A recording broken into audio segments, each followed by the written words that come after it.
ശ്രീനാരായണ പരമഗുരവേ നമഃ. ഓം മഹനീയ ചരിത്രായ മമതാരഹിതാത്മനെ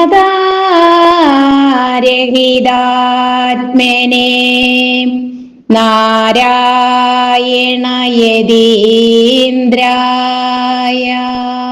തസ്മൈ ശ്രീ ഗുരവേ നമഃ. ഓം വ്യാപ്യവാങ്മയമിദം ജഗൽ സ്ഥിത വ്യാദേനോദു മമ ദേവതാ ശ്രിയം കാവിഹസ്ത പരിവദിനി ഗളത് കാരളീലയ കലാകുതൂഹല.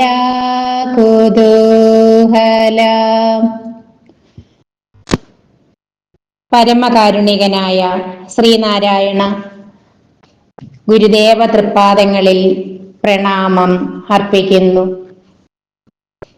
ശ്രീ ശാരദാംബികയുടെ തൃച്ചേവടികളിൽ പ്രണാമം അർപ്പിക്കുന്നു. ആചാര്യപാദങ്ങളിൽ പ്രണാമം അർപ്പിക്കുന്നു. ആത്മസഹോദരങ്ങളെ, ഏവർക്കും എൻ്റെ വിനീതമായ നമസ്കാരം.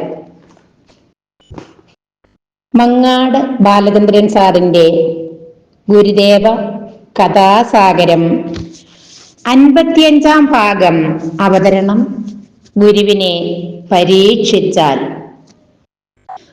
ആരാധനാ സ്വാതന്ത്ര്യം ഇല്ലാതിരുന്ന ജനസമൂഹത്തിന് ചരിത്രത്തിലാദ്യമായി ഒരു പുണ്യക്ഷേത്രം സ്ഥാപിച്ചു നൽകിയത് ഗുരുദേവനാണ്.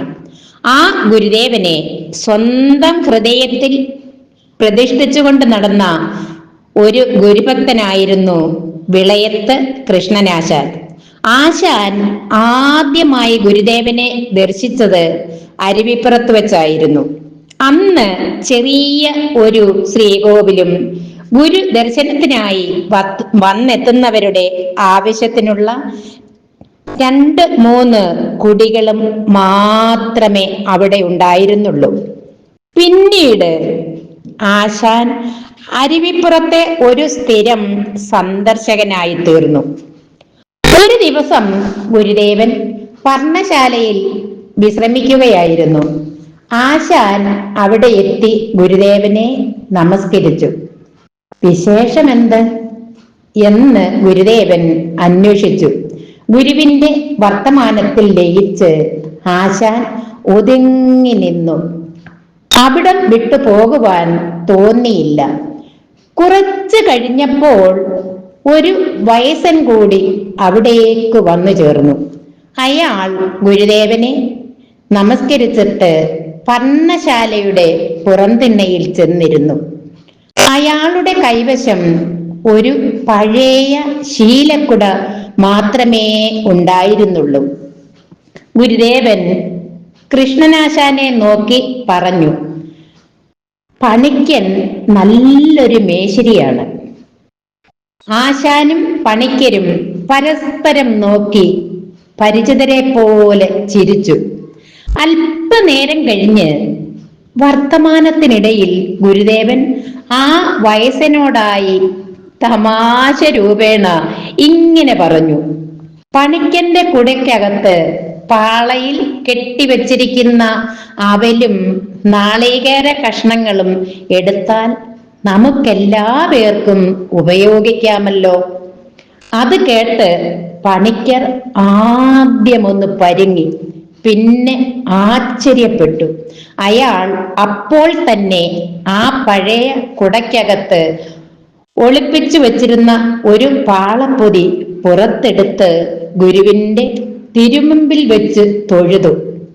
ഗുരുദേവൻ ഒരു ചെറു മന്ദസ്മിതത്തോടെ പണിക്കരോട് ചോദിച്ചു, ഇനിയും വല്ലതും വേണോ? പണിക്കർ തൊഴുതു പിടിച്ച കൈകളോടെ തന്നെ വിനയപുരസരം ഗുരുവിന്റെ തൃപ്പാദങ്ങളിലേക്ക് നോക്കിക്കൊണ്ട് ഇത്രമാത്രം പറഞ്ഞു: ഇനി ഒരിക്കലും ഇങ്ങനെ പരീക്ഷിക്കുകയില്ല.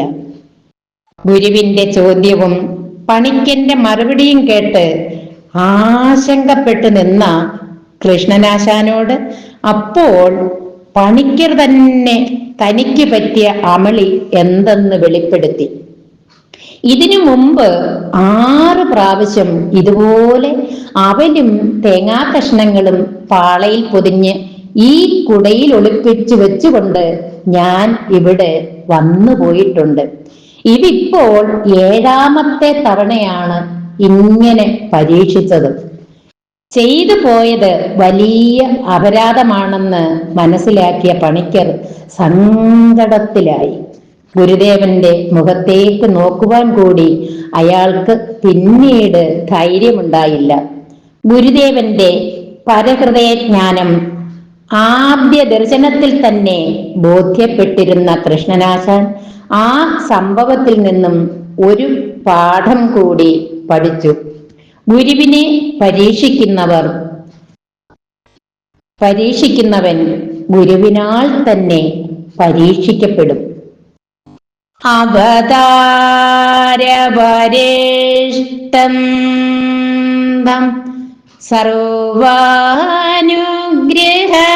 സർവാനുഗ്രഹദായിനം നാരായണ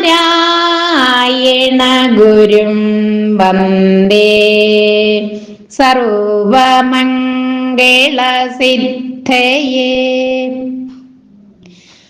ഗുരുദേവ കഥാസാഗരം. ഗുരുവിനെ പരീക്ഷിച്ചാൽ അവതരണം ഗുരു തൃപ്പാദങ്ങളിൽ സമർപ്പിച്ചുകൊണ്ട് ഉപസംഹരിക്കുന്നു. നന്ദി, നമസ്കാരം.